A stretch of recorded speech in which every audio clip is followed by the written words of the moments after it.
Hello everyone! Today let's read the Magic House fact record of what is it? Warriors! Warriors are amazing! You must know how about to do that. Warriors. Contents 1. Warriors 2. Ancient Greek warriors 3. Roman warriors 4. The Middle Ages 5. War machines 6. Warriors around the world. Hey, this smell sounds right.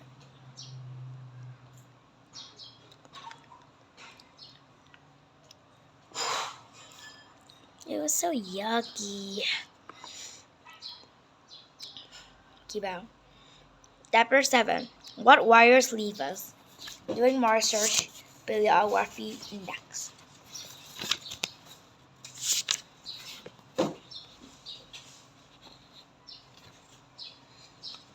Oh, the non-fiction coming to Magic House 31 Warriors in the Winter. It looks so cool. Chapter 1. Warriors. Wars and warriors had been found about 1,000 years. Our earliest ancestors didn't have large armies. They fought in small groups of tribes over hunting rights for natural resources like water. Much of what we know about ancient warfare comes from archaeologists. They are scientists who learned how people lived long ago by studying the object they used. But in 1964, a team of archaeologists was working near River Nile in Sudan discovered a graveyard that was over 15,000 years old. 59 skeletons lay close together. 27 had battle injuries. One body was found with 39 pieces of flint from arrows and other flint-tipped weapons. We don't know why the people were fighting, but the skeletons give clues about the weapons they used long ago. Mesopotamia. Mesopotamia is now Iraq and part of nearby countries. About 10,000 years ago, people settled in southern Mesopotamia in the region called Sumer. Sumer was made up of several different city-states. City-states are like small countries that include a city and the land around it. Even though Sumerians all spoke the same language, each city-state has its own government ruled by a king of the princess. There were 6 smaller walls around the earth, including this temple wall. The Sumerians were great inventors. They created first written languages and one of the first modern calendars. They used math to solve problems and were first to put wheels on carts and wagons. Sumerians also went on war. Much of what we know about the earliest warfare comes from written records what the Sumerians left behind.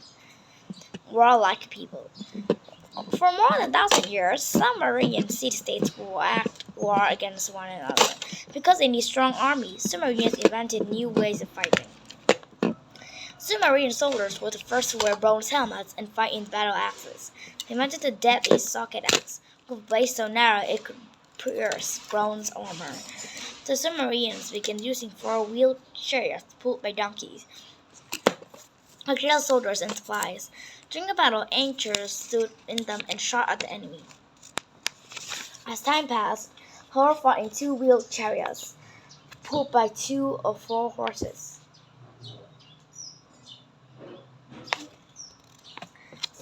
Phalanx. Sumerians fought in the phalanx formation. A phalanx is a group of soldiers who fight close together with shields and spears. In the Sumerian phalanx, men stood side by side in lines, one behind each other. Soldiers in the phalanx were armed with spears and battle axes. Soldiers in front overlapped their large shields to protect themselves from arrows and spears. Before battle, enemy armies stood across from one another, their soldiers' hands and weight. Archers, slingers, and spear throwers got to positions. Suddenly, hundreds of arrows, rocks, and spears whistled through the air. Then the phalanxes pushed forward to meet the enemy. Soldiers, wearing pointed helmets, used slings to hurl rocks at the enemy. King Sargon. King Sargon was a famous warrior king. He led an army of several thousand years ago. the soldiers, including many bowmen. Sargon and his fighters swept down from the north to attack the Sumerian city-states. By about 2034 BC, he ruled all of Sumer. Saigon, Sargon and Saigon, went on captured lands far beyond the Mesopotamia. His large kingdom became the first empire in history.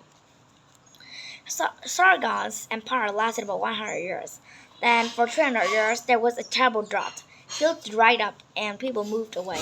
But in 2093 BCE, Sargon's empire was so weak that it crumbled. Ancient Egypt. Egypt was a hot, dry country in northeast Africa. 5,000 years ago, it was one of the most powerful civilizations in the world. Egyptian kings were pharaohs. The people thought them as living gods. Most pharaohs were men, but women could be pharaohs too. In 1881, the archaeologists found a mummy of the pharaoh Amos in a tomb near the Nile.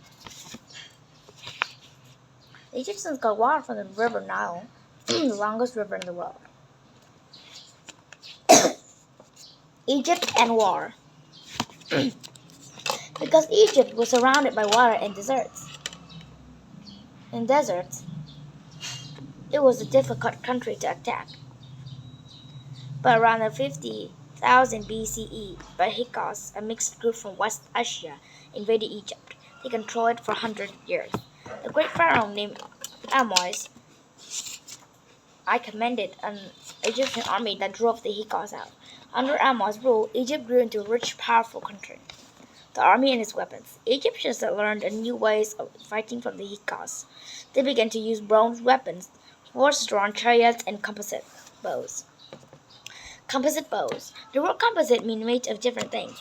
Composite bows were made of wood, water buffalo horns, fish bladders, and a machine. Don't laugh. These bows could shoot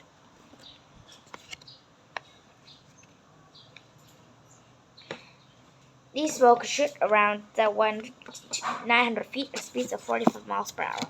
Chariots. When soldiers drove chariots into battle, one held the reins and whip. Another shot arrows, and as they raced along, teams of 2 or more horses pulled the chariots. The chariots worked best on flat, smooth ground. If one overturned, soldiers leaped off, grabbed the horse reins, and tried to jump on their backs. In 1274 BCE, the Egyptians led by Pharaoh Ramses II fought the Hittites. There were about 5,000 chariots in the battle. Foot soldiers. Most Egyptian soldiers fought on foot. Some were archers, others were armed with spears or axes. The toughest foot soldiers are called strong-armed boys. They were experts at close combat with axes and spears. Because Egypt is so hot, foot soldiers dressed in short tunics and sandals. Instead of wearing armor, they carried shields made of bull hide. The battle begins. Thousands of soldiers were often on the battlefield. Foot soldiers in phalanx formation stood in the middle, with chariots on both sides and archers standing by the front lines. Trumpets sounded. Chariot drivers charged straight at enemy archers and turned around only at the very last minute. And the phalanxes moved towards the enemy. Ramses II, his blue crown, and the lion. Ramses II was called Ramses the Great because he was a powerful warrior who won many battles in Egypt. He was also a great pharaoh who made the country stronger. The painting of Ramses II wearing a double crown of red and white. The crown was symbol that he ruled all of Egypt. Ramses II led his men to battle wearing a blue crown. There were stories that he also brought his pet lioness along for luck. Maybe it was an axolotl. What do you think? Chapter 2. Ancient Greek Warriors. Ancient Greece had over 1,000 city-states. The city-state of Athens was one of the most powerful. Around 500 BC, Athens created the first democracy. In democracy, people can vote. The United States borrowed some ideas from this democracy from Greece. Athenians produced wonderful art, building poetry, plays, and stories. Famous philosophers, including Socrates and Plato, taught in the markets and schools. Athens was also home to great scientists, doctors, and mathematicians. City-states at war. Greek city-states often fought one another to land power. Athens waged a long war with the country-state of Sparta that lasted more than 25 years. Sometimes city-states united to fight off the invasions from the other countries. This happened when Persia invaded Greece. Athenian soldiers. All men in Athens had to serve in the army. Foot soldiers called hoplites, taught with long spears and short swords. Also carried large wooden shields called hoplons. Can you guess where hoplite gets their name? Hoplite, bronze helmet, round shield, leg guards, long spear, short sword. That was nice. Hey. Oh, yeah, good idea. Oh. That was an idea either. Like the Sumerians, Greek fought in phalanx. Before they went to battle, they sang songs to the gods for help. Then the phalanxes moved towards their enemies like giant crushing machines. Athenian Navy. Because Athens was close to the Aegean Sea, the Athenians built a powerful navy. It had over 80,000 sailors and 400 ships. Long, narrow, fast warships called triremes that give navy strength. Ancient Greeks called them rowers. Triremes had two large steering paddles in the back, but what really gave triremes power was a heavy bronze battering ram in front. It was able to punch holes in enemy ships or snap off their oars. 170 sailors sat on 3 different levels in the ship. Each rowed involved one oar. Most of the sailors couldn't see the water. There were also sailors on the deck taking care of the sails, hoplites ready to fight any enemies who board the ship. The Battle of Salamis. The Persians began an invasion of Greece. The Greek city-states joined forces to defeat them. In 480 BCE, the great naval battle took place in the narrow passage that separates the island. Am I being too silly? Of Salamis on the coast of Greece. The Persian fleet sailed across Greece of 800 ships. The Greeks were to stop them with only 370 triremes. The night before the battle, the commander of the Greek fleet, Themistocles, sent his trusted slave to the Persian. The slave lied to them and said the Greeks planned to retreat the next day.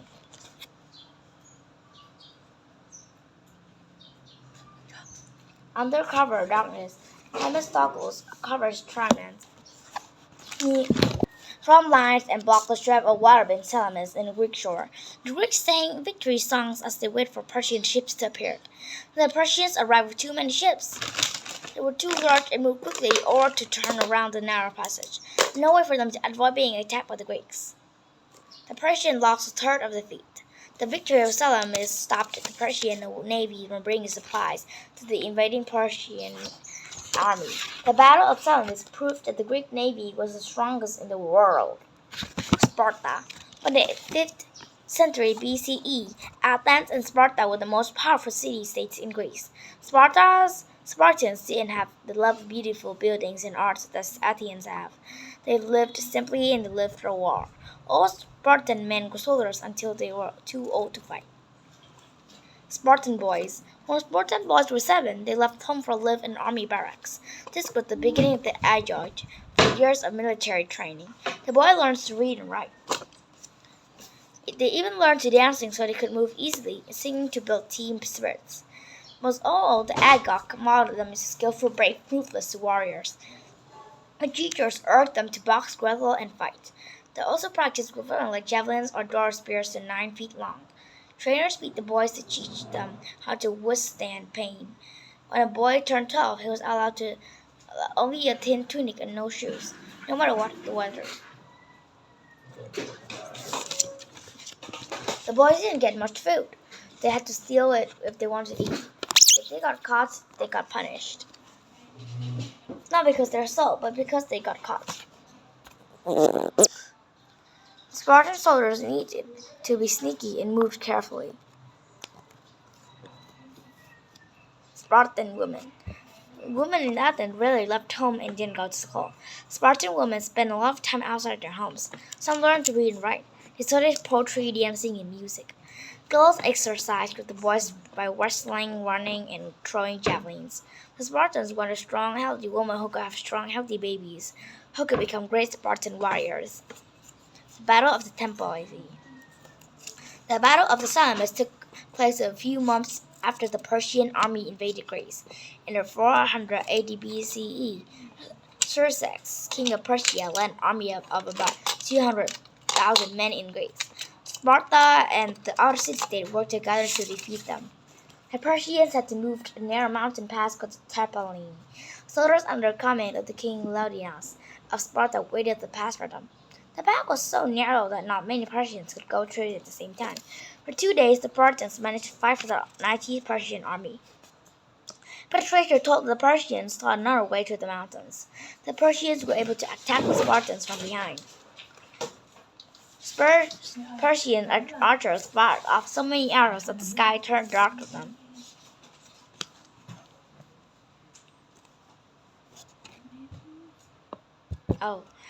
Then one of the Leonidas soldiers came to him and said the sun had been blocked out. Leonidas calmly told him that he must fight the shade. Then there were too many Persian soldiers. Leonidas and his men knew that the all was lost. Still, they didn't stop fighting. Even though the Spartans showed great courage, Leonidas and all but 2 of his men died. Because he was so brave and calm in the face of death, Leonidas is still taught as a perfect warrior. Alexander spreads Greek culture. Alexander, son of King Philip of Macedonia, was one of the greatest warriors ever. He lived over 2,000 years ago. Philip ruled all of Greece. The famous Greek philosopher Aristotle was one of Alexander's teachers. Alexander was 20 when he became king in 336 BCE. He set out to conquer more land. For 13 years, he and his army, of about 50,000 soldiers, took over lands that stretched from Greece to India. Alexander brought Greeks' ideas, art, and customs to all the land he conquered. Alexander never lost a single battle, and he became known as Alexander the Great. He named 70 cities after himself and one of his swords Bucephalus. Alexander died for a fever when he was only 33. What? Not die of a war, but die for a fever. Well, that's the end of what I'm going to do today. It's too long. I'm going to go out of break.